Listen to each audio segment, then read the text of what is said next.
It's Francis, and I am working on writing some music tonight. And I'm not going to be leaning too heavy into the production side of things, but I thought I'd spend some time working on some demos on stream, so you can see what my process is for writing something that's a little bit more hi-fi. Because I've been meaning to do sort of like a hi-fi fantasy score meets Dungeon Synth kind of a thing, and the starting point for that usually needs to be writing the music, and the production can be kind of a tedious task, and it is very taxing on the CPU. Lots of samples and lots of tracks. So I probably won't be able to make that part of it on stream, but I'll try to do some videos on pieces of that process because I think it's going to turn out pretty cool. So today I'm probably just going to be working on writing some music and thinking about what notes to choose. Basically, it doesn't matter how good your production is. If the notes suck, the song isn't good. So I like to make sure I like the notes first. Hello, Rab. Are you the Rab who I think you might be? Anyway, I'm going to jump over to Reaper and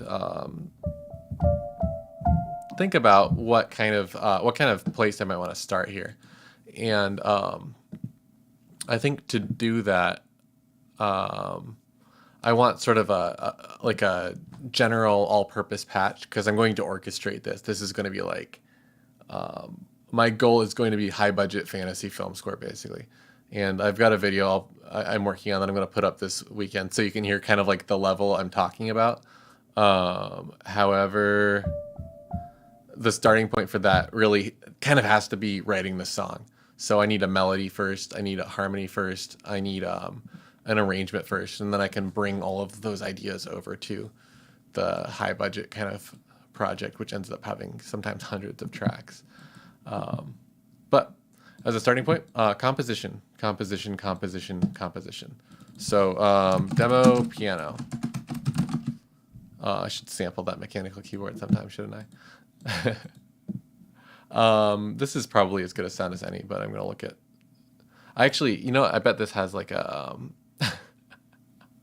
orchestra sound, like an all-in-one kind of a thing. I don't even know. It's probably got it somewhere. I'm not going to go there. I want to start by thinking about what kind of a song I want. And I think I want something that's got kind of like a shuffle or a waltz kind of a vibe. So either like a 3/4, a fast 3/4, dot dot dot dot dot dot, or an even faster dot dot dot dot dot dot dot dot dot dot dot dot dot dot dot, that kind of a thing. Hey, Mugtrude. I like the fantasy film score plan. Look, they have to watch later. A phone 5%. Yeah, plug your phone in. What are you doing? You gotta give it juice.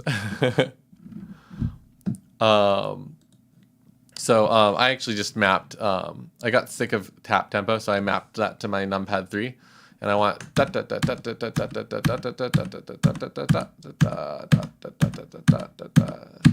so I'm at 123. If you see, that was moving as I was tapping along, and I want this to be like a 6/8 feel, so I'm going to set my grid to 8th triplet, I think.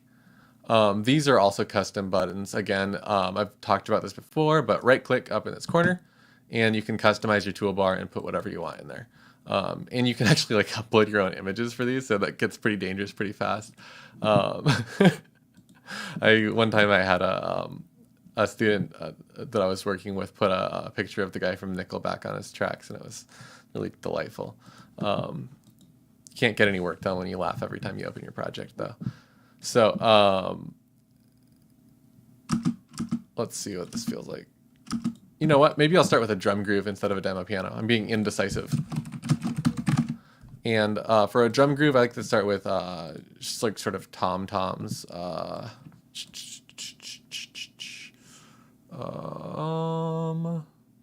Tom's menu. Maybe this will work.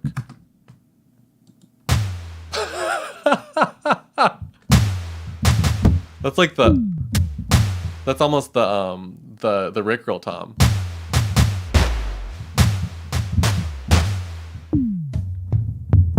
I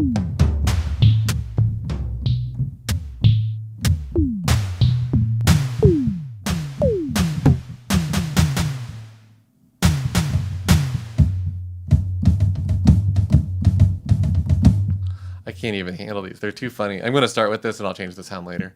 And to do this, I'm just going to record a groove on the keyboard.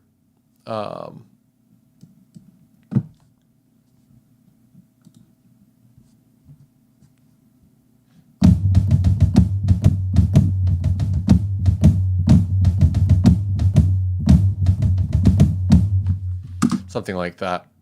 All right. Mug Jude at the bar. I haven't heard that in a year. I forgot, like, I don't know what city you're in, but like it's wild that places like bars are even a thing again. Q to quantize. Leave it to me to not set the grid. I'm going to set my grid to triplet. And now when I quantize, hopefully it'll sort of go on to where I want it to be. Yeah, that's fine. And set the note ends shorter.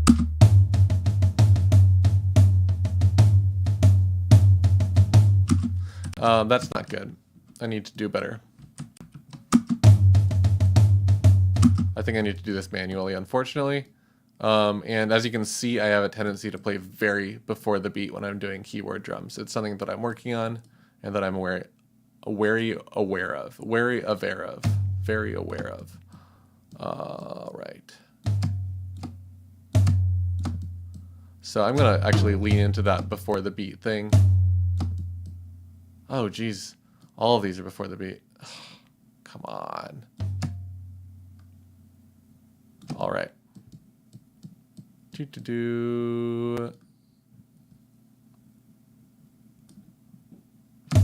getting these a group of notes at a time. These are all early.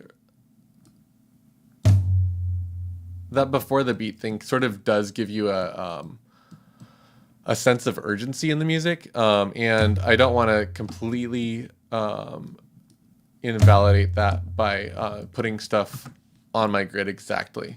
However, that first note, I don't know what I was thinking, and I'm going to put that on the grid. And the reason I'm putting that first note on the grid is so I can slice there, and that's the S key and the delete key. And I want to do that so this is becomes sort of a loopable idea. Something that I want to demonstrate. I don't know if I want to demonstrate this. I will. I said it. I have to commit. Is layering tom sounds. Kind of boring by themselves. I'm gonna throw some reverb on there for now. I know I said I wasn't gonna be doing production stuff, but you know, I've got to do a little bit so it feels good. And sometimes I'll duplicate a track like this. And this is a Tom Holkenborg trick. If he did like Sonic the Hedgehog, Mad Max, Fury Road, Justice League. He's a very skilled film composer, and this is a thing that he'll do, stolen right out of his playbook. And I really love his production. But what you'll do is you'll render the items. So apply track FX as new take with multi-channel output. I think that rendering cuts off my stream audio, so I probably cut out there. And then I've got this, which sounds like the same. And then this here will get pitch shifted. I'll use like re-pitch, and I'm going to pitch shift it down the format by a little bit, and I'm going to saturate the living bejesus out of it. And then this groove here, I'm going to humanize, and that's going to displace the timing and the velocity a little bit, which is going to make this performance feel different from this performance, and blend it together. They're going to sound kind of fun. I'm going to take the low end out of this one because they have kind of a lot of low end on this particular patch. And okay, one by itself. Both. I'm going to go harder with this. And I'm going to use some stereo widening and some more saturation.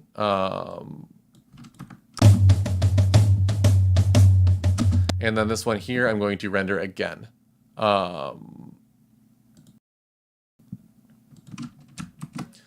I'm using Shift-Alt-T to crop to active take there.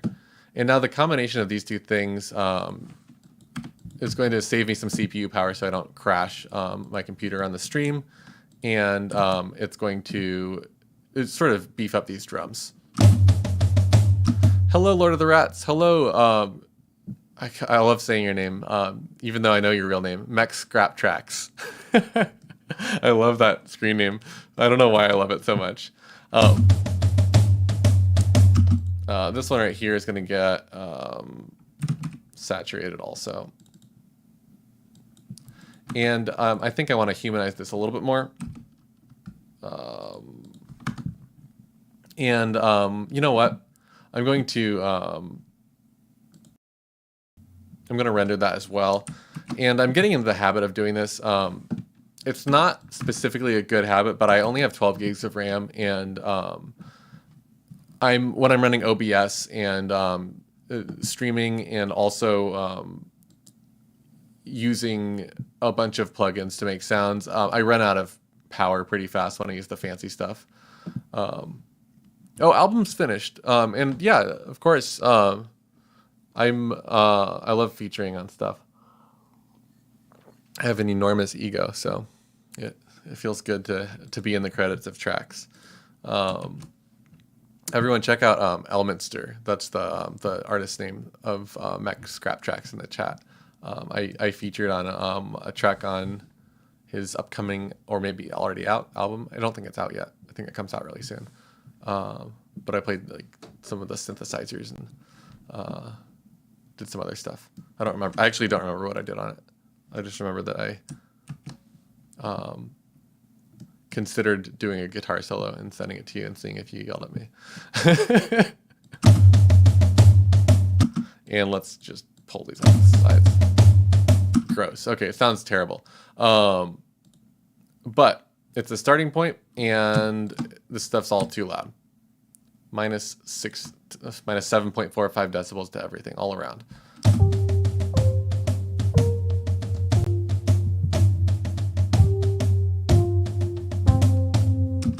Okay, and that's our groove, and I don't have an idea yet for the melody, so we're going to switch to some type of a gross bass line. I'm imagining like a string section, like a really aggressive, horrible string section. Okay, in Pro Tools, XPand's presets work, and in Reaper they don't. And I'm so used to this just working, and I don't use XPand that much because of that. So my main workflow, actually, I'm generally using Contact, but Contact doesn't run great with OBS. It's just a lot more resource intensive. And normally I'm going to be using something like, I mean, I'll show you what some of this stuff actually sounds like when I'm talking like hi-fi tom ensemble. Like, listen to what happens if I take this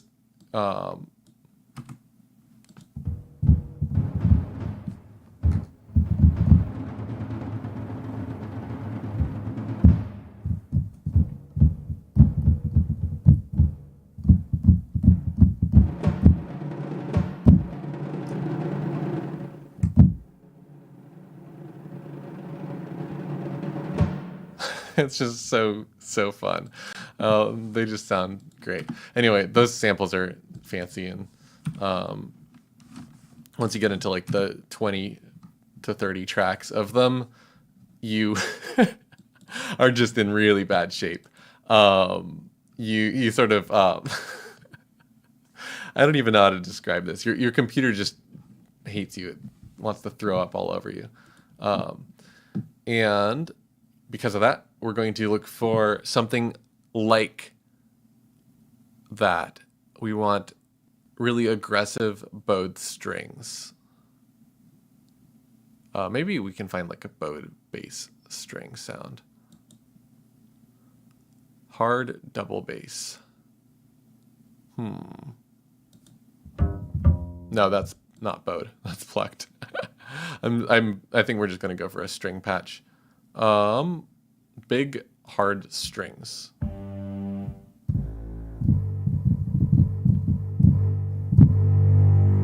Sounds horrible, but we're going for it. My goal with using these sounds that I don't like, which I really don't like this sound, I want the notes to sound good. I want if the notes sound good, when you switch them to the good sounds, you end up with some magic, and sometimes you just end up with just terrible note choices when you have great sounding patches, because you can just live on some of those great patches for a while. Like,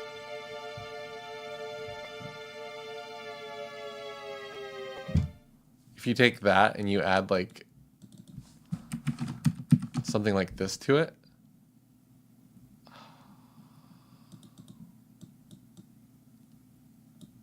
with like modulated time. Oh my God, I'm actually gonna do this. Let's modulate the time.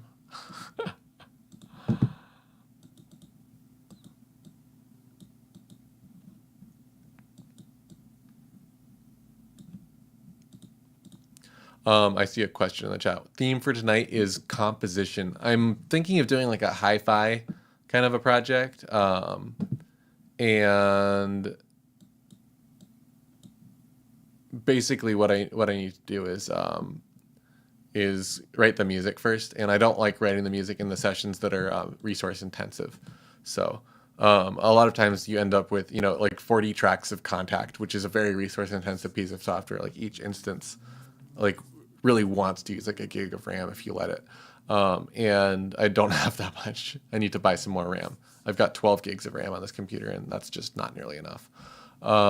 So I'm going to write some music, and then I'm going to move it over there and possibly render pieces of it out as I go, so I can make it just sound like an enormous sort of a fantasy film score. I think like, I don't know, Conan the Barbarian, Lord of the Rings, that style. But what I was doing is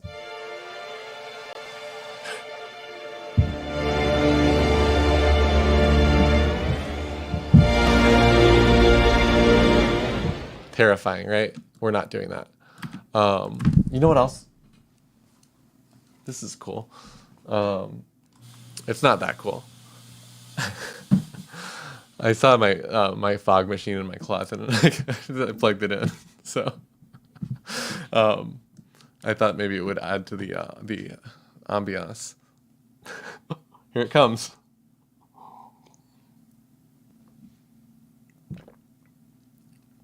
I've got this like aura of power now. Okay, I've noticed when doing hi-fi stuff that flute is make or break. Yeah, flute is like, it's just your high frequency instrument. It's so important sometimes. I feel like you're gonna hate me for just the keys that I want to play are right underneath my microphone. And oh wow, my microphone's on camera. Usually you can't see it. An unusual feature indeed. Now you all know that I use a Shure Unisphere, and no one knows what that is anymore. Very popular in the 1970s. You've heard them before. Every live Queen recording. All right. No time like the present.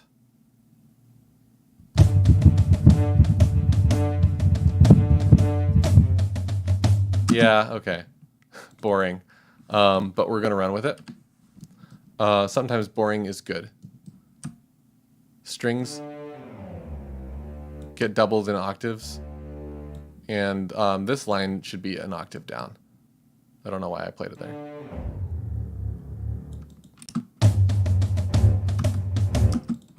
And these velocities need to be more consistently loud. Retaining the accents. So I'm going to get the loud ones even louder.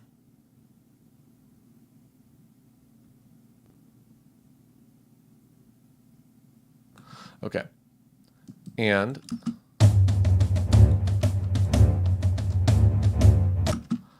that's a bad rhythm.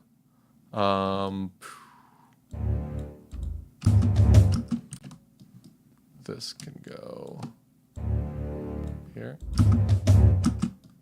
This can go here.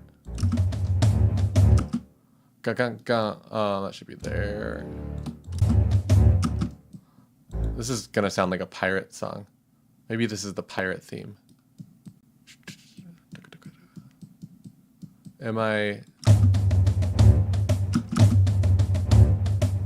So all this is just behind, I guess, just terribly played.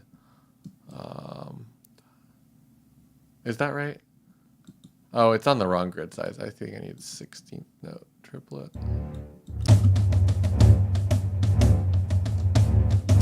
No, I don't need that. I'm actually not sure where that's supposed to be. Bump, bump.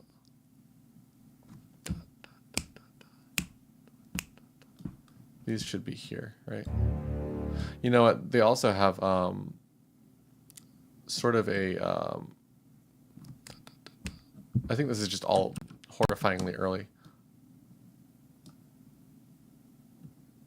And it should be on the 8th note grid.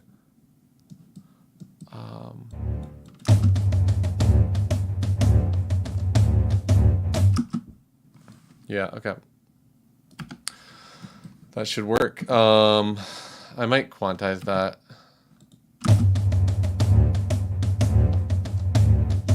I see what the problem is. Strings have a very, very slow attack in their envelope. And as a result, we don't hear them right away. And that's a huge problem for the kind of vibe I'm going for. So we're going to blend in a second sound. Synth basses. Let's do. That's not what I want.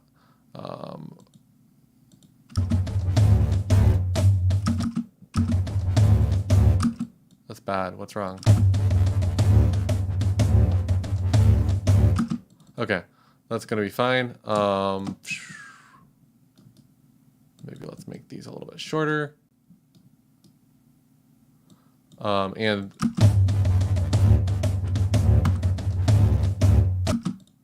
that should work. And we're going to use this same pattern. I don't like doing it this way. I like working with melody first.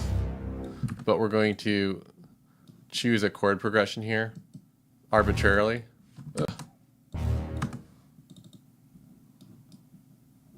And hope that it leads us somewhere. Let's just do that. All right. And from here, fantasy scores usually get like brass, right? Like for this type of a vibe, you have like a brass section that is playing the melody, right? It's like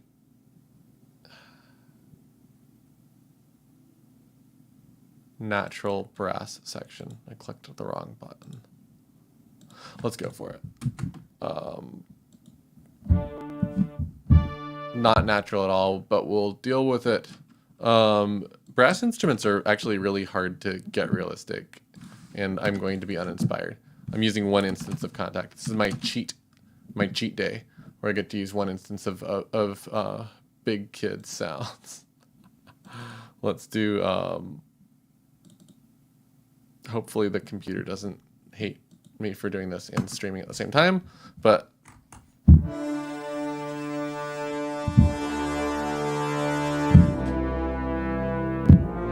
oh yeah, look at that. Just like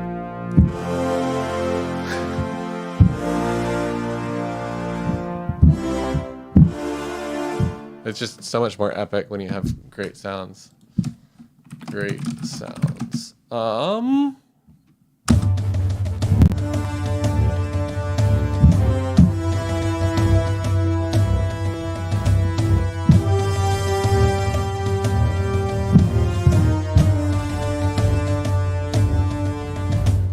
I should have recorded that. That was kind of a cool melody.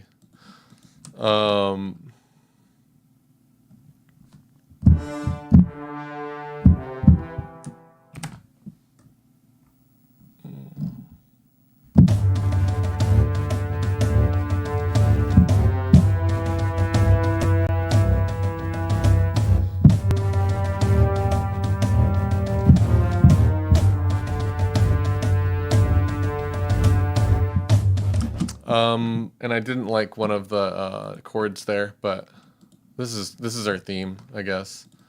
We're hitting this in octaves.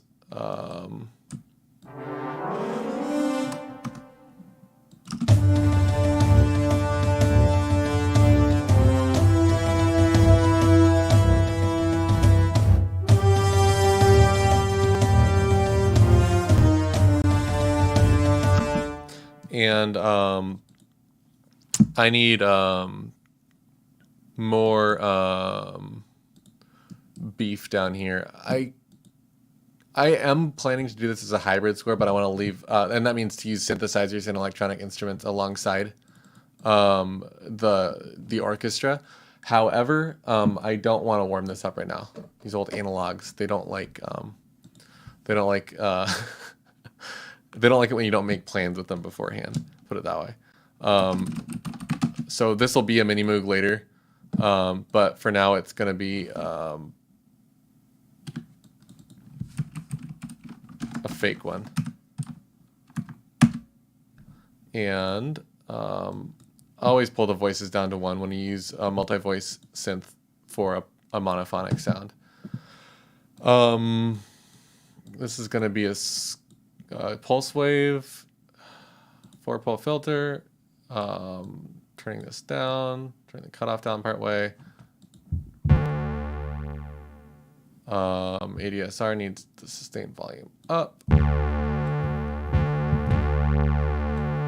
Okay, sustain. Why is the release on? That's better. Okay, cool. That should do the trick. And then this needs to be like,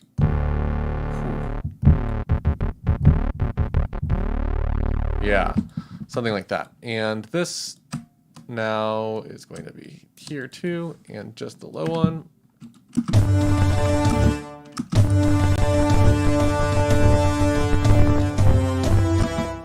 Maybe the high one. You know what? Let's just glue these together.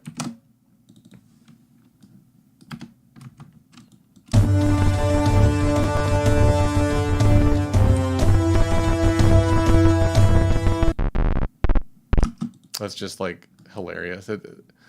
I shouldn't have turned it down. It's reading the synth in the wrong octave.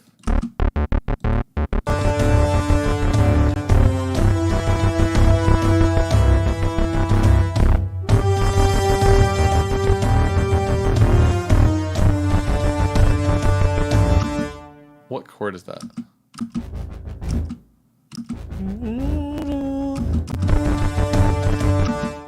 That kind of wants to do this, huh?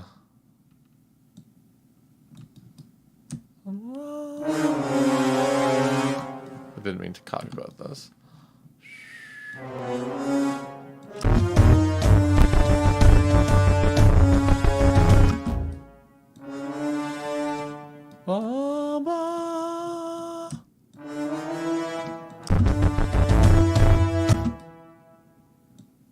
And then like strings or something come in. This is going to be so cliche and delightful. I love it.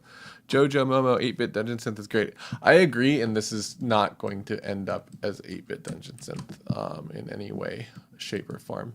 So hopefully I don't disappoint you in that way, but plenty of 8-bit Dungeon Synth to be had elsewhere.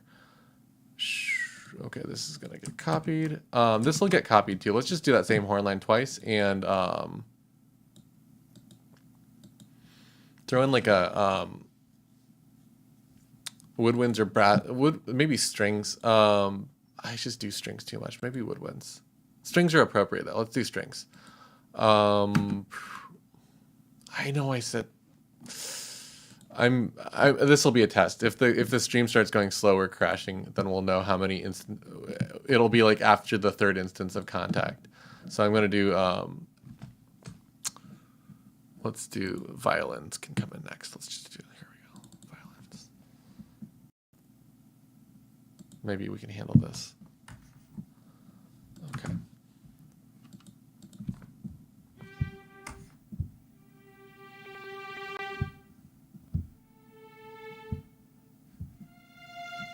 Okay, we're gonna go for it. I'll just start recording. I'm gonna improvise this.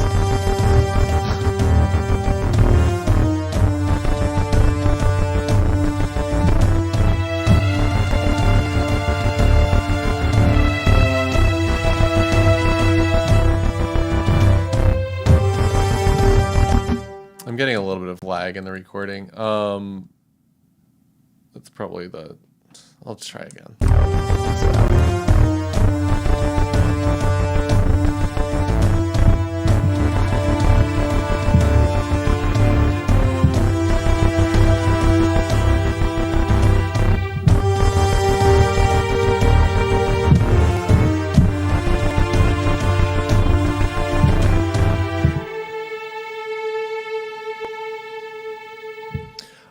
I almost want that to just go into some other delightfully epic kind of a thing. That's not all busy and percussive, but I need to listen to that back in context and see if it feels good. Yeah, totally Pirates of the Caribbean. That was an accident, and I didn't mean for this to happen, but we're gonna run with it. We're gonna have a pirate song in this instead of Dungeon Synth. And sometimes that just happens.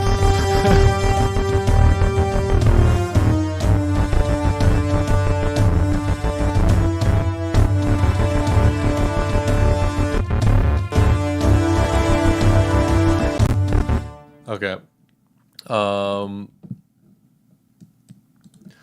This isn't working. You can't re-articulate a note on a brass instrument without pausing. Fancy that. Breath instrument. And yeah, it doesn't really work. So that's why that part sounds weird, is because my imaginary brass ensemble breathed in 3 milliseconds.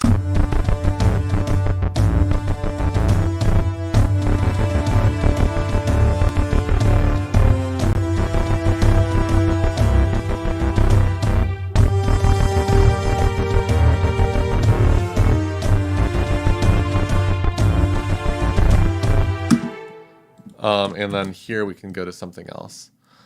I think that'll work. Maybe the dungeon is somehow inside the pirate ship. I mean, yeah, like, let's do it. What if the dungeon is in a, like, you open up the hold of the pirate ship and there's like a portal inside? Yeah, jump in the portal, see what happens. The old fuck around and find out, right? Let's go for the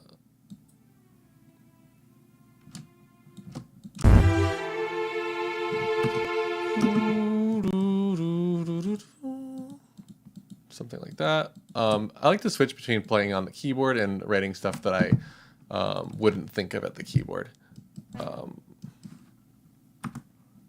I forgot what key I was in. I think I was in D minor. Something like that, maybe. Is that a D at the beginning? I always write in stupid D minor. I need to get away from that key.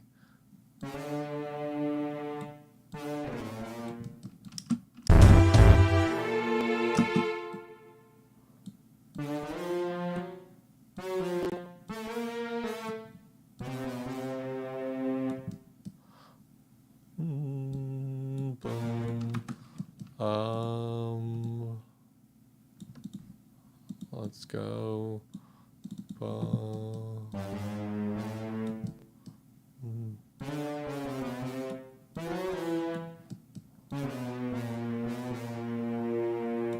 That's probably good.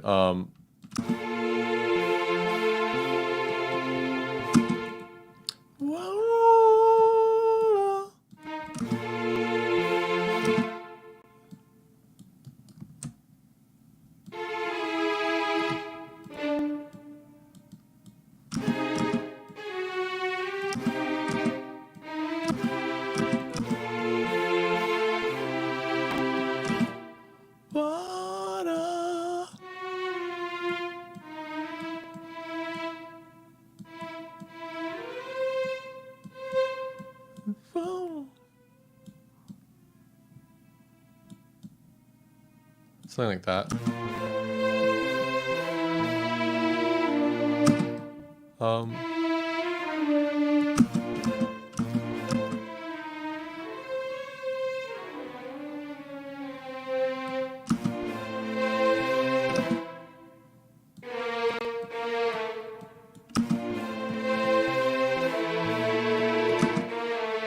Does that work?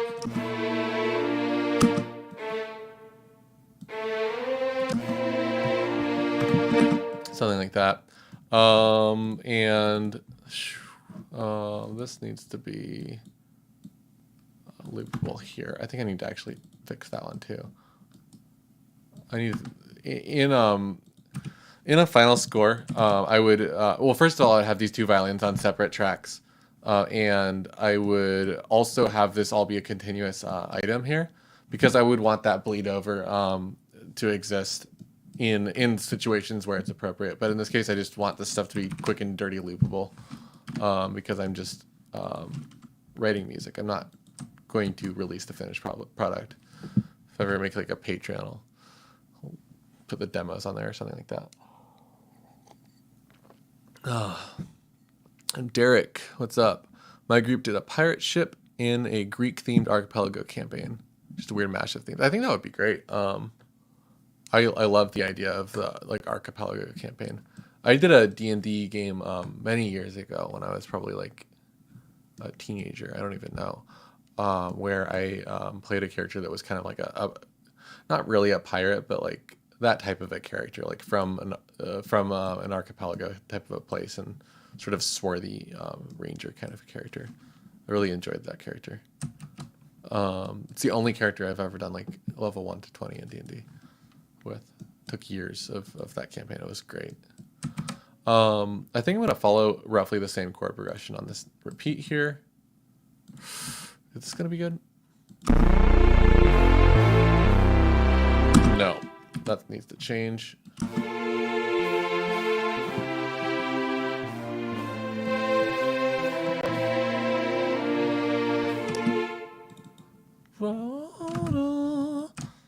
I need to see this and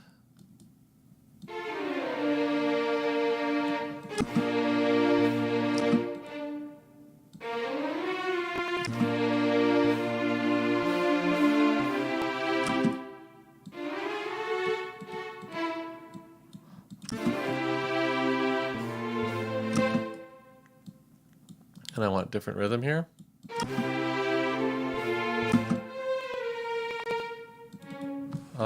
Ba, ba, ba. Something like.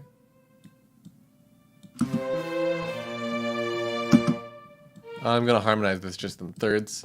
If you don't know how to do this, I'm gonna make some videos on it. I've been slacking on that, but you can just use key snap. I can actually do it right now, and I'm in D minor. And don't worry about this part. I just turn key snap on at the beginning. And that'll let you basically just clone your things down to the right key. I don't like having it on because I use a lot of chromaticism in my music, which is when you leave your key. But this run happens to be in minor, so.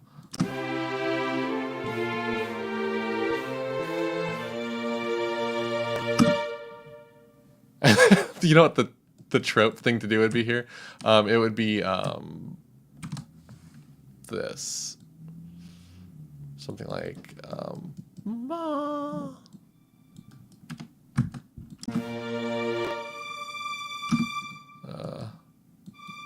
maybe an octave down. Yeah.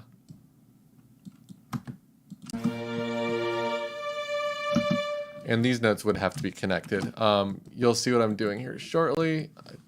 I'll try not to take too long. What did I just do? I have no idea what I just pressed. Okay. That should be fine. We're going for it. Okay.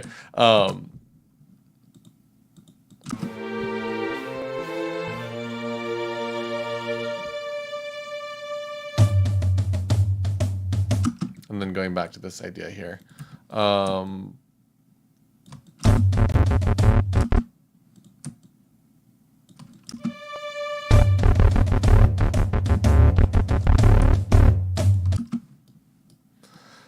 And let's just see what happens. This synth is just too loud, it's too much.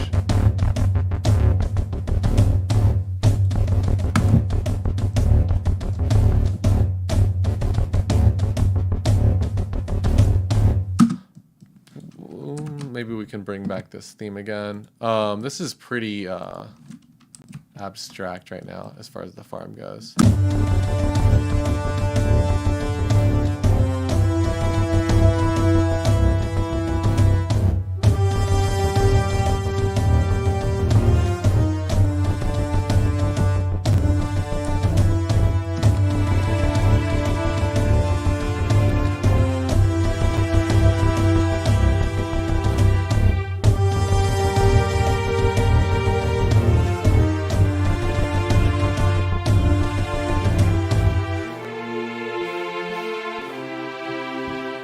I kind of want to write like a Woodwind's part real quick.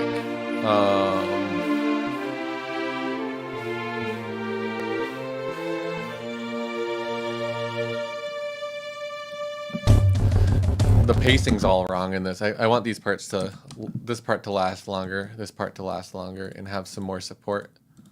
I'm gonna pick clarinet, the worst instrument of the Woodwind section. From a former clarinet player.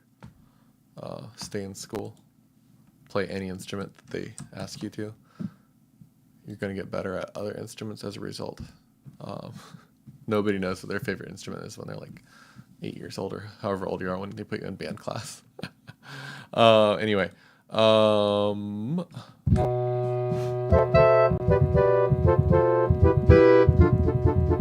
Ramahoy. Are they the Australian band? I feel like some of my friends are friends with them.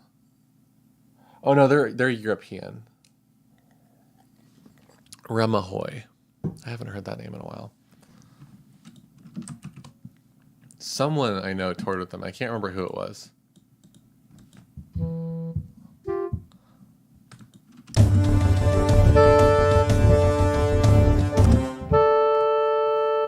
I wish that just worked. It's annoying.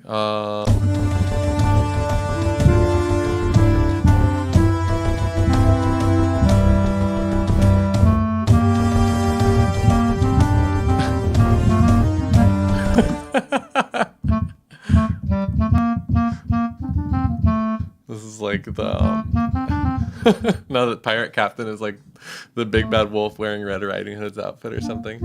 I don't even know what's going on. This is silly. I kind of need that vibe.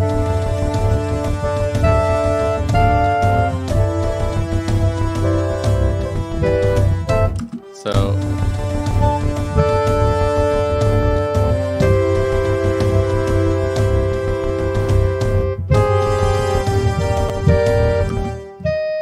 that's kind of a, I guess that's an E flat chord.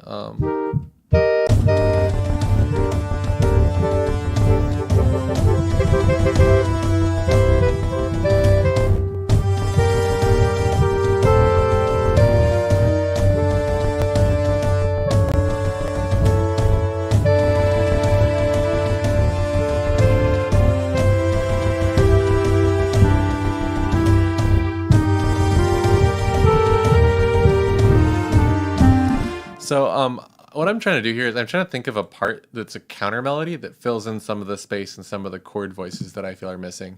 I feel like this is just a really unsupported melody. It's a little bit, it's kind of like primitive sounding, which I do like in this style. I think it's kind of like appropriate to feel that way. But I want it to have a little bit of elegance happening in the background. And unfortunately, this is what I'm ending up with, is this horrible clarinet patch.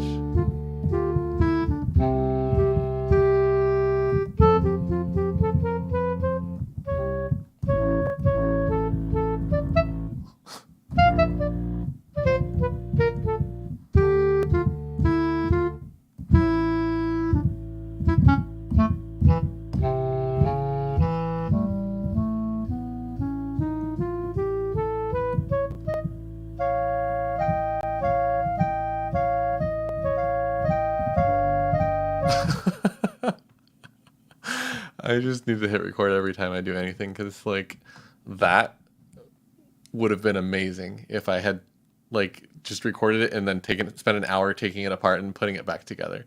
I would have heard all the ideas in my head were amazing, and I didn't play them for you. I played enough to where I would remember them. Oh man. What do you got here? Derek says I never did band. My high school might not have even had band anymore as a result of being the second poorest country in the state, or county in the state.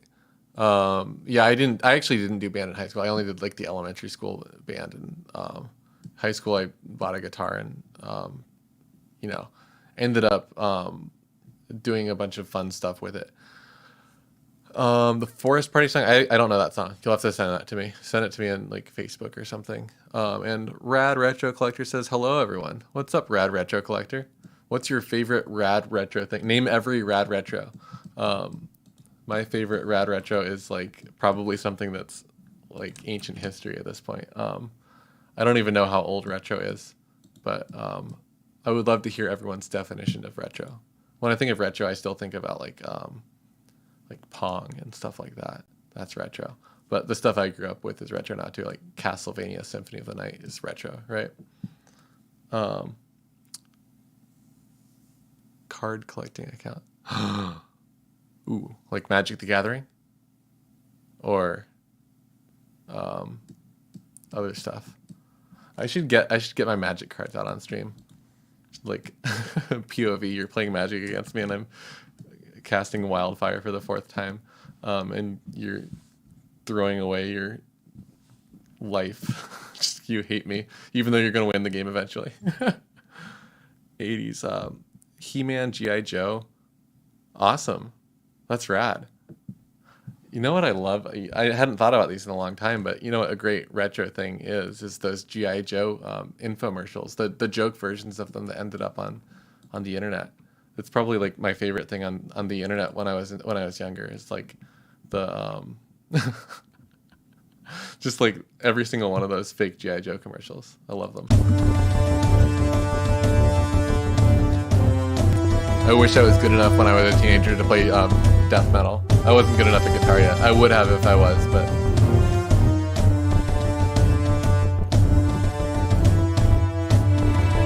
I forgot what I was doing, and now I remember. I was coming up with a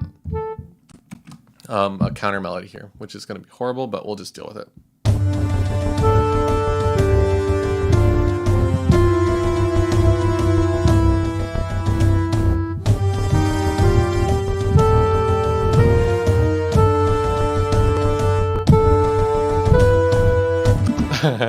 Everything but that end part was fine. And this is also really loud.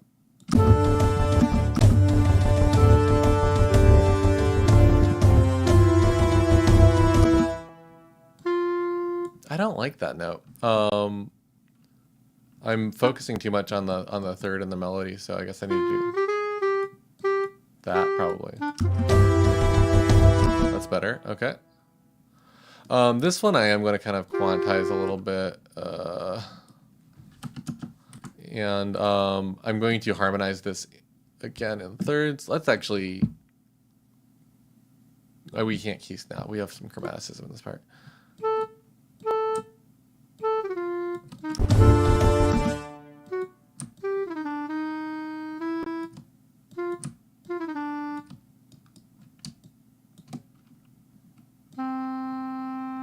This is going to be cool.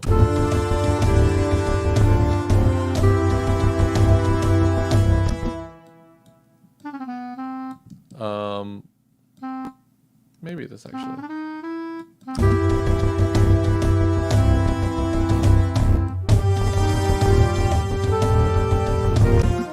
Okay, these are just wildly early as usual. My habits are showing themselves again. What are you saying? Derek, terrible guitar these days. Mentioned I was picking up acoustic Delta Blues earlier. Not sure if you caught it. Oh, I don't think I caught that one. That's really kind of a challenging style. It's like one of those things that's like really rewarding to play well, but I I don't know. It's too different from the stuff that I usually play for me to like pick it up easily, and it's really delightful when it's done well. It can be hard though. Good on you for picking up that style. Boom.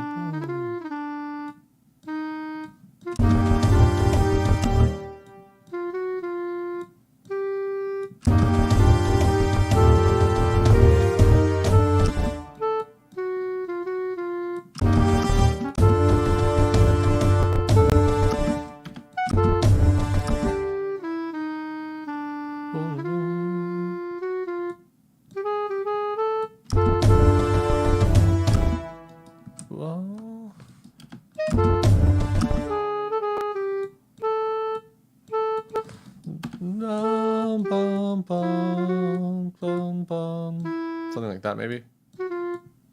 Oh gosh. Oh god. I'm clicking everywhere. Clicking in all the wrong spots.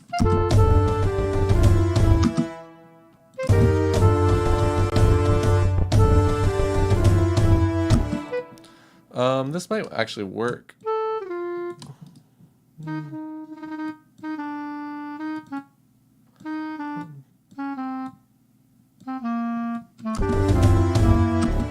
Ooh, no.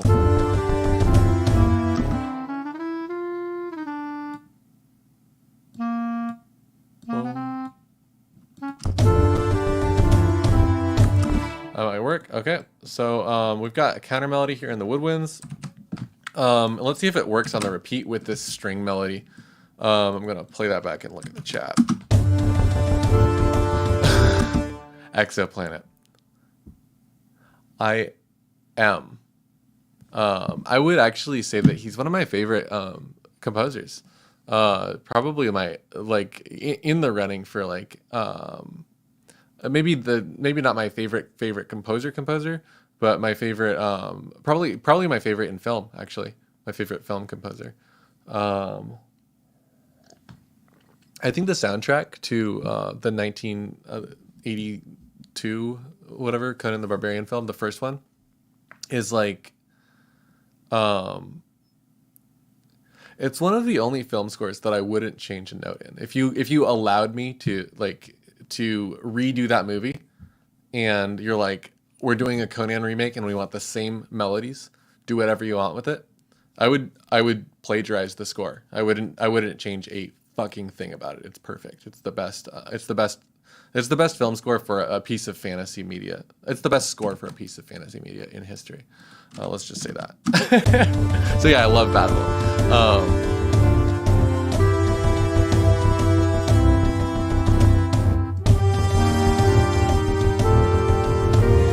Let's put these over sort of in a different part of the orchestra.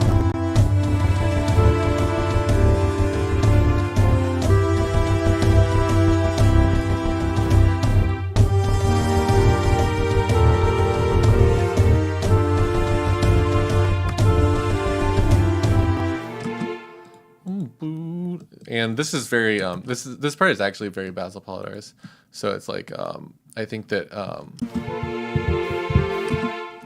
probably pretty obvious at this point that I love that man's work.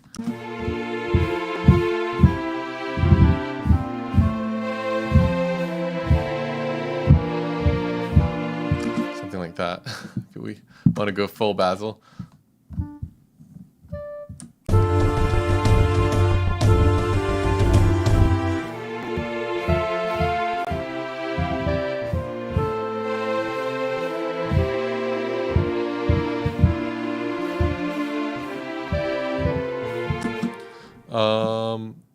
I like to sneak Crystal Palace from Conan the Destroyer in a party. Oh my god. Just like at parties, like sneak it in at parties. What kind of parties do you go to where you can like sneak that into the playlist? I want to go to those parties. That sounds great.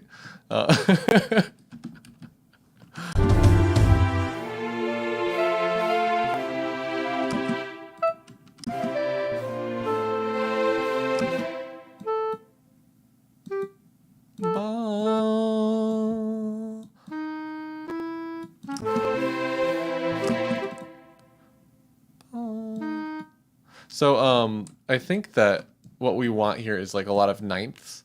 Ninths being the scale degree. Ooh, that's also what we want.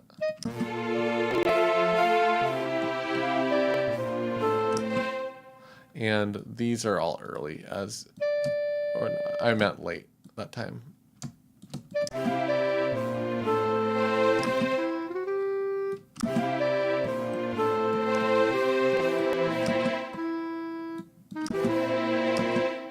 Ba ba.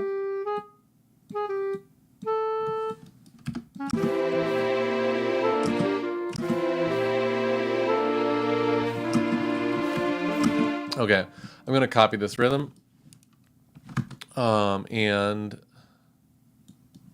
we're gonna do something similar, just because this is sort of like a similar rhythmic gesture the second time with a different ending here.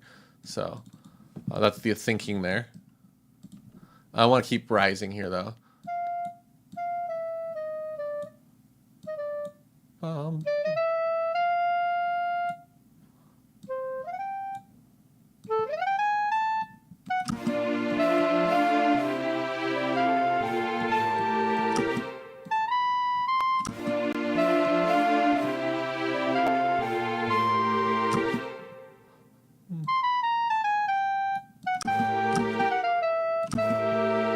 I don't like that chord. Is it the chord?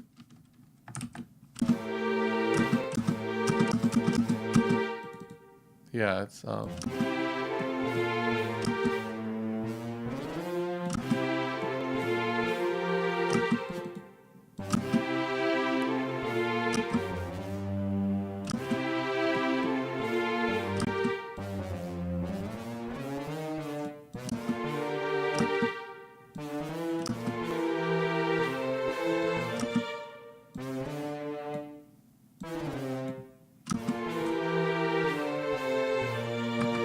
something like that. That's a little bit more exciting and a little bit more dramatic. There's too much space between those two lines. That's the problem. Never a good idea to request a playlist around you. Me too. So people have this misconception that musicians are good DJs. And no one ever expects DJs to be good musicians for some reason, but it's more common for a DJ to be a good musician than it is for a musician to be a good DJ. And I just want to clear that up because I think it's really a bizarre expectation for someone that's like into making music or writing music to be like, oh, this person knows what other people will like. No, it's like we just make whatever we want to do. Like we're selfish with music, but DJs are good at identifying what other people want to do, and they often get into that through playing music and recognizing that a lot of the repertoire that gets taught in like lessons and stuff like that isn't very universally well liked. It's like this is the stuff that makes you good at the instrument, and a lot of friends of mine that like marketable music and like popular music sort of grow out of being like primarily a musician and get into DJing because it's like you play music that people actually like at parties. And a lot of really good ones will play a live instrument with their DJing. Like I've seen DJs play saxophones and stuff like that. I think it's great. I think it's awesome. But I'm terrible at DJing. I'll play stuff like like the Final Fantasy VI soundtrack or something like that. I don't even play like the lo-fi hip hop remix. And again, I don't really like parties. I like socializing in group settings sometimes, but not in like a partying kind of way. I'm a very I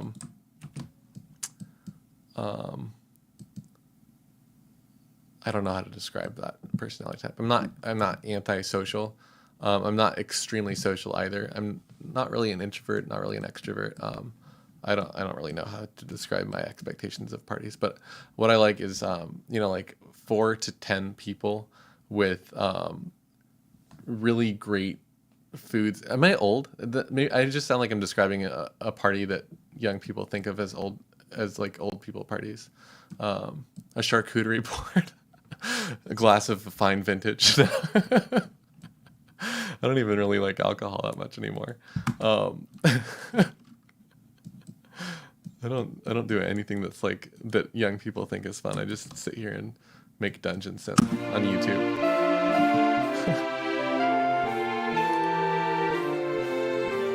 That's horrible. I hate it. I'm deleting it.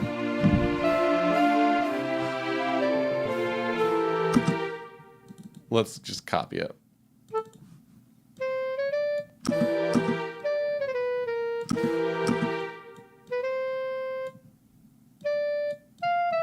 This might be weird. Might work.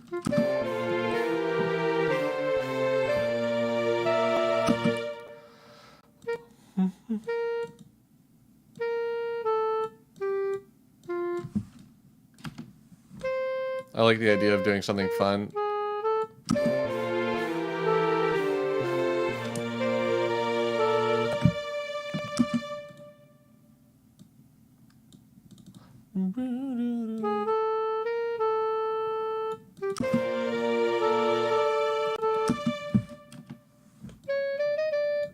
Let's do that.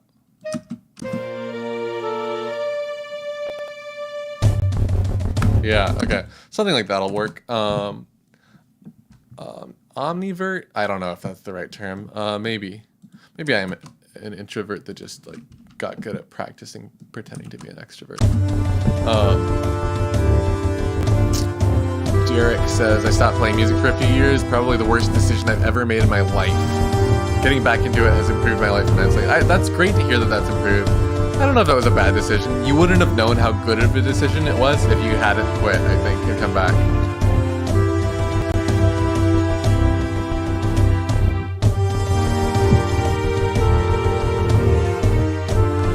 You need help getting Eidolon to do something other than listen to every tape ever made.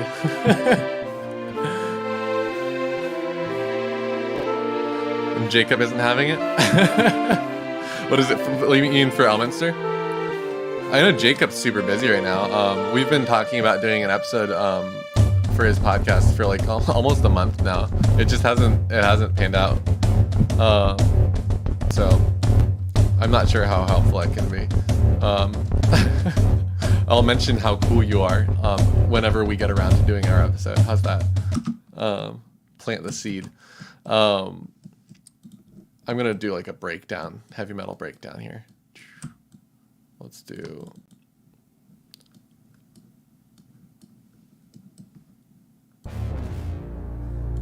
Dunk, dunk, dunk, dunk, dunk, dunk, something like that. Something like that, and then this, I guess I'll just do it manually here. I think I did B flat to B. That looks wrong.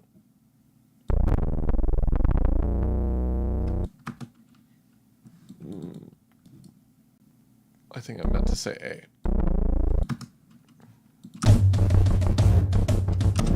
And then we need more brass.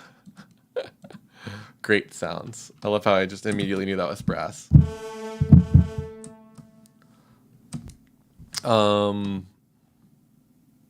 You know, I really like this that major 7 chord in this type of a situation, or like a 9 chord like that. Let's go for that C as the starting pitch here.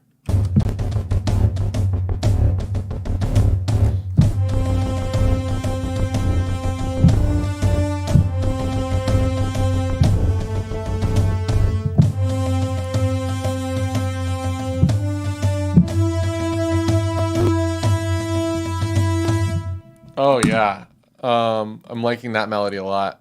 Let's double that in octaves and harmonize the rest of it. And if anyone's wondering what I'm doing here, I've got faders here. This is controlling the expression on those brass instruments. So, God, is that a good camera angle? That's more or less where it was, right? We want to see all of the Minimoog in all of its glory, not being used glory. Free plugin instead of it glory. I had this guy like come into my comments on that video I posted a few days ago about Minimoogs, just tearing me apart about how I don't know how to use a synthesizer. I know how to use software and a GUI and like free plugins aren't the same as a real mini Moog. And I'm like, did you watch the video where I literally play this and it's like in the thumbnail, and it's about, the video is literally about this, and I just like pulled up, oh, here's the plugin I use to like to like fill in space sometimes if it's not on and I have an idea as like a placeholder, and I come back to it, and the guy's like chewing me out, like he's literally describing my life. He's like, I started by getting an ARP Odyssey, and then I got a mini Moog, and since then I've had 4 Moogs, and I've literally, my first analog synth was an ARP Odyssey, and I've had 4 Moogs, including my first. It's like he had the same experience as me, except that I also use plugins, and he didn't like the fact that I also use a computer. Which is, I mean, that's respectable. I appreciate it when people are able to do this stuff without a computer, but I just don't understand like getting mad that someone else uses a computer on a computer in a comment thread on YouTube. Like the irony is just like untouchable.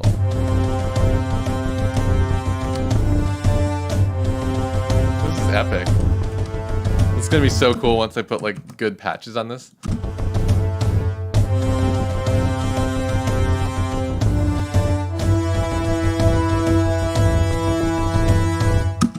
Ooh, yeah. Ooh. What if I play chords on this clarinet patch? It's not a clarinet patch. That's strings. What if I play chords on the strings? This is like a B. Oh, God. If I do, this is going to be a beautiful voicing. If I play that. Okay, here we go.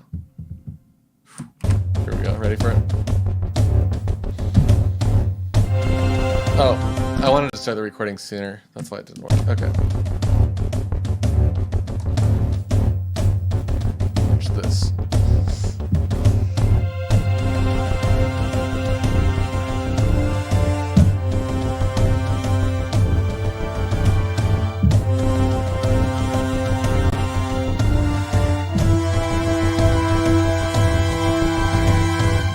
Okay. One of those notes was questionable. The idea is there. The idea is the important part always. Oh man, the chat's blowing up. I have all these messages in here. This is great. Hey Camilo, how's it going? Perhaps a bit strong. Oh yeah, Derek. I was partially joking around. I think that I was trying to be positive in what I was saying, and I hope that came across. Let's see here. Well, I saw that a movie called Camilo. A movie called, I think I'm on the other side of the fence for this joke, whatever is going on, or statement. Direct between bad band experience. Yeah, it's really easy to just get frustrated with music. If whenever people like don't like something that I make, it's just like, ugh, guess I won't do that anymore. But it's like, then you have to train yourself to be like, it's about me. It's all about me. Like, we don't get to decide if any of our music becomes popular. We don't get to decide if anyone likes our stuff.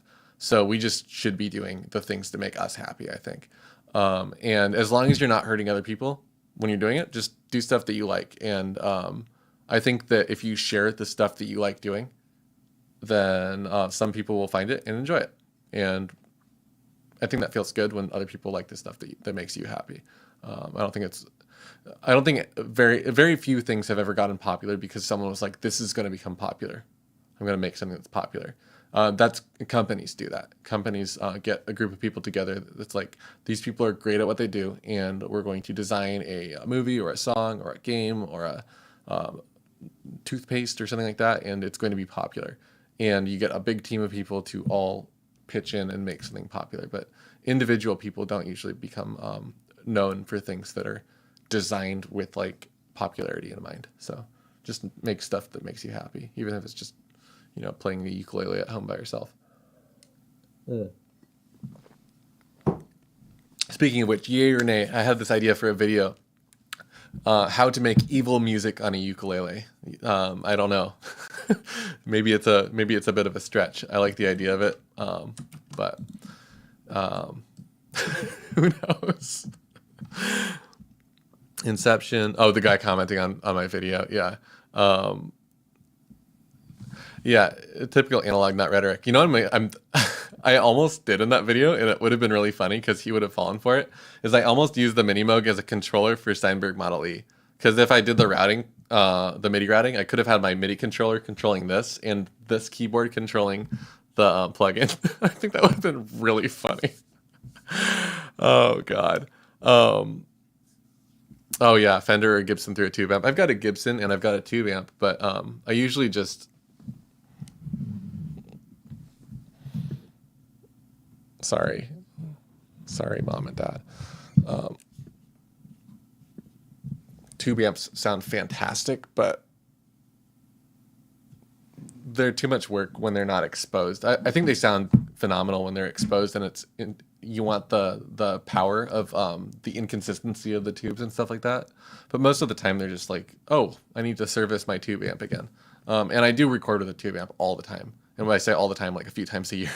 I get the tube amps out and I just record a bunch of crap, and it sounds great every time, as long as I service it first.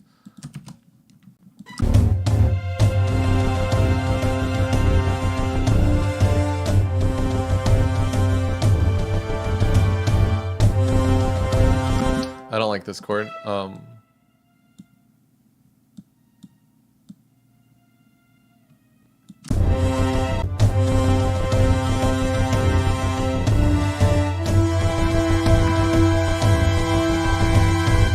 Okay, that sounds great. I'm loving it. Exactly. I listen to the stuff I write and only make stuff I listen to. I think that's cool. Yeah, here I am being super, to the previous comment, here I am being super like religious about only making stuff that you like. I think there's some value in making stuff for other people too. I just try to make stuff that I like for other people who I think will also like that. For example, my favorite type of gift to give somebody is something that doesn't take up any space. I'll like make a card and draw it, and like I'm not trying to create the expectation that they're going to keep my art, but it's like a personalized thing instead of something I bought at the store. Every once in a while I'll make someone a song, and that's just like, it's a lot of work, and I only really like doing that if it's like a comedy song. But anyway, I'm going to jump back to the beginning of this and listen through it and see if this part feels out of place. I have a feeling it might, and I'm worried about that, but who cares? This part feels out of place too, and it feels too short. This part feels weird. And that's the idea of creating a demo, which is essentially what I'm doing. I'm not trying to create a finished recording. I'm trying to come up with song ideas and work from there.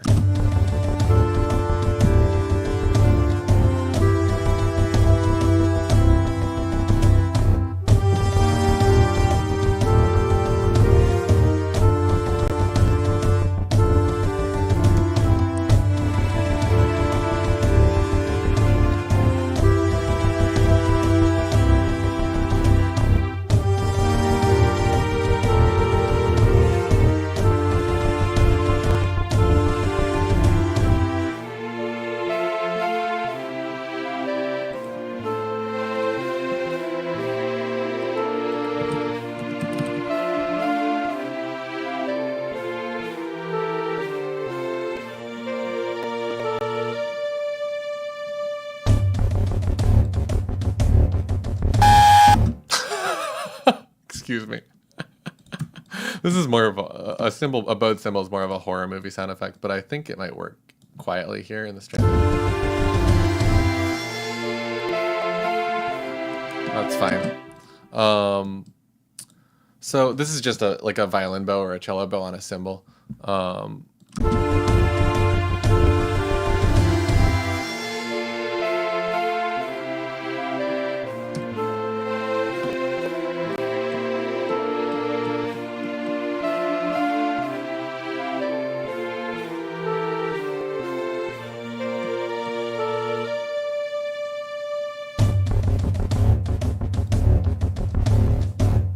Do it twice in a row, right?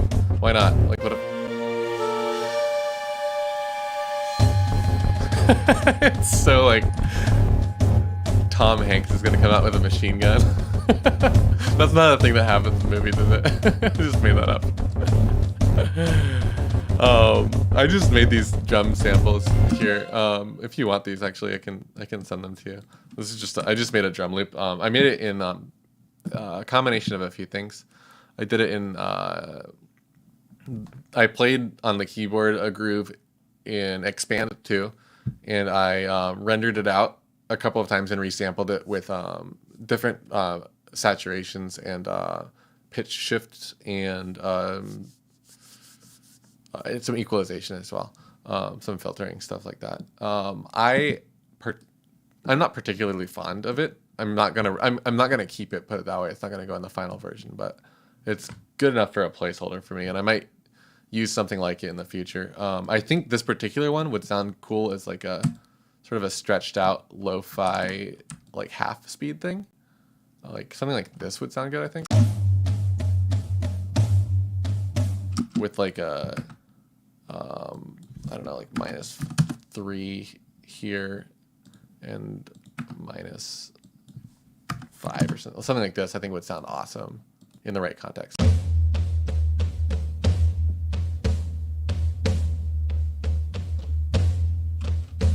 Cinematic drums a couple years ago. I have so my drums that I use for hi-fi is Symphony series. I use this one, Symphony series percussion. It's really fucking expensive, so don't buy it unless you're doing like work for hire stuff. I use the factory library stuff as well. And this stuff is more reasonable.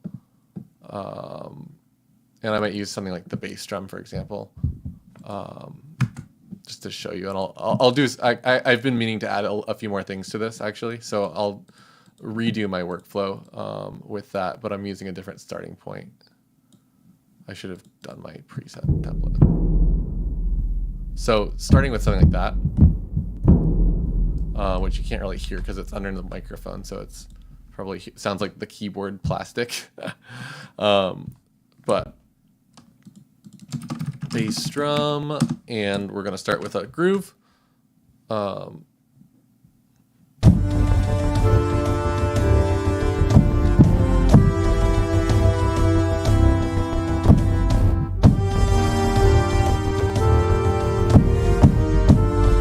Probably sounds horrible.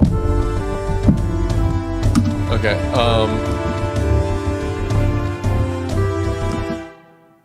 And what I'm doing there is just playing it back. And let me solo this so you can hear what this actually sounds like without the slam of my keyboard.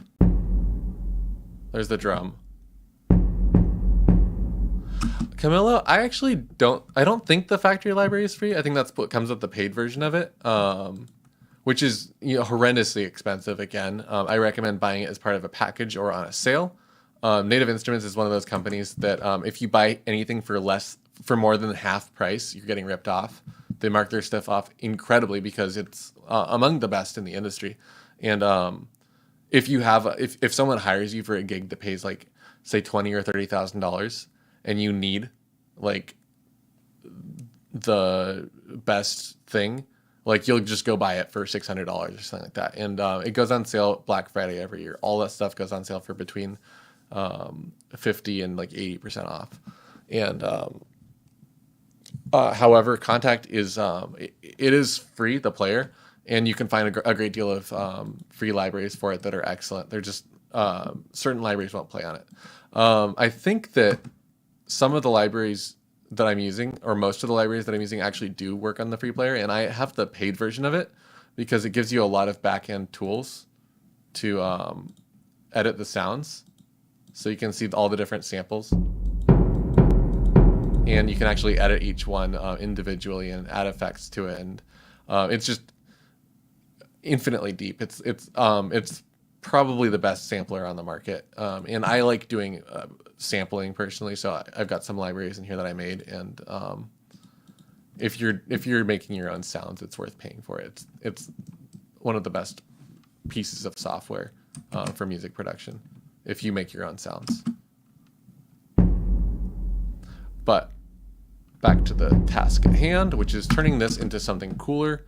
I'm going to start by duplicating this and One of them I'm just going to render out. So I'm going to apply track FX to new take, and I'm going to keep that multi-channel there. And then I'm basically rendering audio out of contact. And then in here, I'm going in and humanizing. So that's the H key. And I'm messing up with the time and the velocity a little bit. You can choose different random seeds and it's going to mess them up. And now this is a slightly different sound. And in this case, I basically just did that twice. And then I have 2 different takes.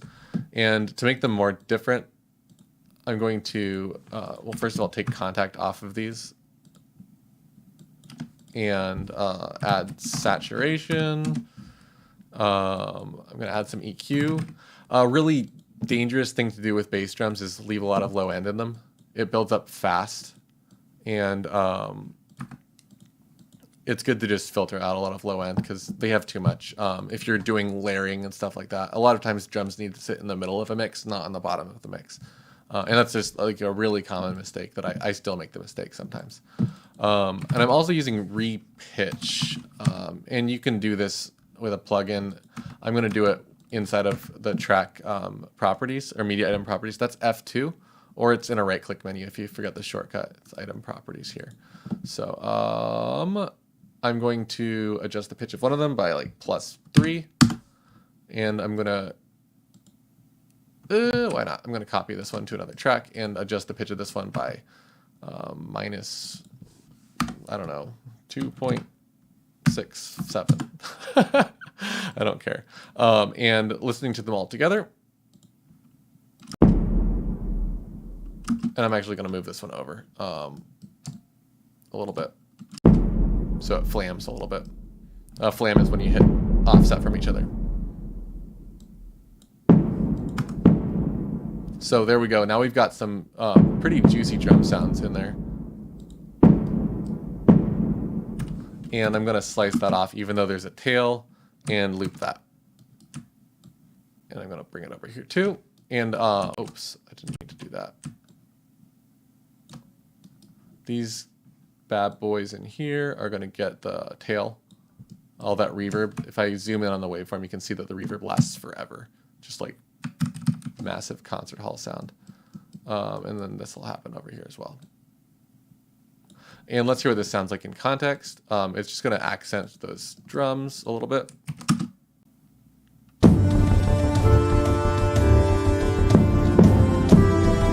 And as you can hear, they're still quite loud, so I'm going to put these all in a folder and do some more processing to the resampling. ARTG. This is my favorite bus processor in the whole world. I don't need to spread these. I'm going to make these actually narrower because they're bass drum hits. Give it a little bit of juice. This one actually will be good for bass drum. There's no rhyme or reason to this. This is by ear. I just have the sound of them more or less memorized. So let's see here.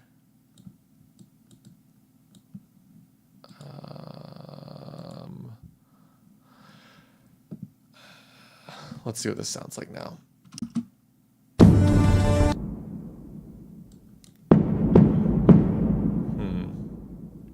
Going in a little bit hard.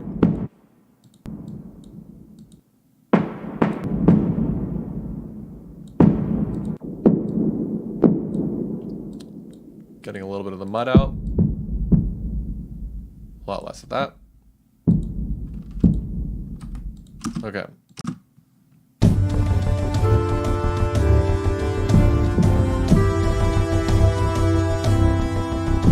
I actually like the width.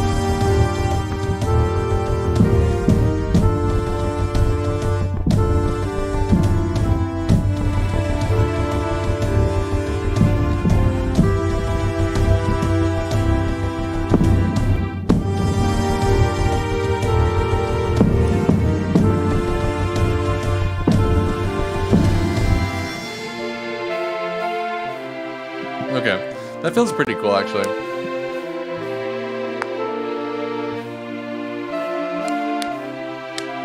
Cinematic drum is only wave and not VST. They don't make it anymore. Oh, a lot of those cinematic libraries are designed to be placed inside of samplers, and they're often organized in a way that is related to the way the sampler identifies wave files. And sometimes if they have like, a lot of the samplers will be like, oh, it says F on it, so it's supposed to go to F. It has, you know, low velocity on it. That means it goes to low velocity samples or whatever. And it could be designed for an older sampler if it's an old plugin. There's a few other ones that have been industry standards in the past, but Contact is the current industry standard, and has been for quite some time. I can't remember the names of some of the other ones, but yeah. Back in the day, they used to use hardware samplers. If you look up like Vangelis, he's got videos of himself like in his studio with a different hardware sampler for each sound, and he's got a pedal to turn them on and off, and he's got this ocean of pedals underneath him. It's so like unapproachable. He's the only person in the world that could play that. It's all designed custom for him, by him, and he plays it beautifully. It's wonderful. I love that guy.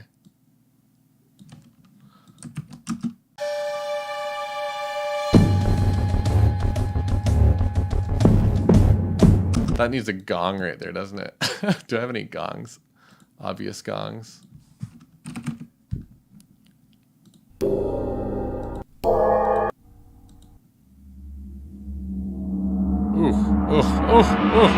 Oh God, that's a good one. I'm gonna use that. I have so many gongs. I actually have a gong in the house. I just usually use samples of it. I should probably move it out of the house.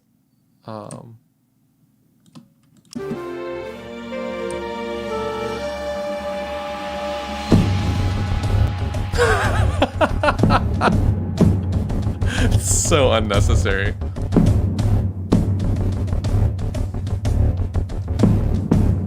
Oh yeah, Exoplanet, that's a good point. Camilo, if you buy the Native Instruments controllers, the MIDI controllers, they come with a really like incredible software package. They're overpriced for MIDI controllers, but when you count the software that they get, they're probably the best deal on the market. Okay, this is great. That ending is just exciting to me. And what are we at right now? It's like 1 minute and 18 seconds of music. This is going to be a much longer piece, I think. I'm aiming in the 2 to 5 minute range for the individual pieces, and I kind of want to combine them all into a suite once I'm done writing them. And these demos will turn into songs that have live instruments in them and higher quality samples. But again, like I've said a few times, the higher quality samples just don't like loading when I'm on stream for a bunch of reasons, mainly the lack of RAM on my computer. Oh yeah, the 150 controller with the complete sounds. Yeah, it's not bad at all. It's like I said, it's one of the best deals on the market. I have a very like custom setup in my studio, as you can probably tell, I guess. And I ended up going for a different controller that doesn't come loaded with stuff because I already sort of had some of the Native Instruments things. And I don't use screens and knobs on controllers that much. I use a fader bank and some other hardware on the desk. And I just like that. It's more of a hands-on workflow. Eventually, I probably will, if they continue improving it, switch to the complete 88 key one, the full-size piano one. Just because it's like interfaces so well with stuff like Contact, and it's just a wonderful composing tool. But I don't have room for it. My desk isn't big enough, and I actually have a 73 key controller. It's like the size of the width of like a Rhodes electric piano type size. So it is what it is. Anyway, I was trying to go for just an hour and a half today on the stream, so I'm going to play this back again and maybe take some notes on what I think I want to do. See if anyone in the chat has any ideas. And then I'm going to call it off for the night and maybe go eat some more food and play some video games.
let's do one more thing. I had an idea that I want to carry out real quick before I forget. And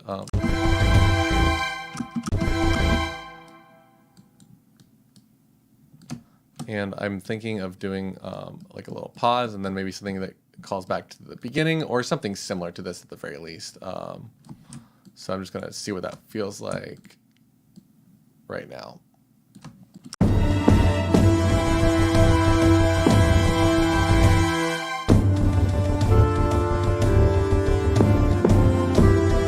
That pause feels pretty good. Something like that. That's a good idea. Sometimes I use project settings to write down notes. And you can tell it to show on project load. So next time I open this, it'll tell me what I was thinking. And I'll say, I just looped the part from the beginning. I don't think it's that cool yet, lol. And I can just write whatever I want here. And I like to do that because it reminds me where I was or where I left off. Sometimes I'll choose to do that with like a marker too. So I'll say marker here and say, that's M key if you're in Reaper, and say something like make pause longer, because I want to experiment with making this pause longer.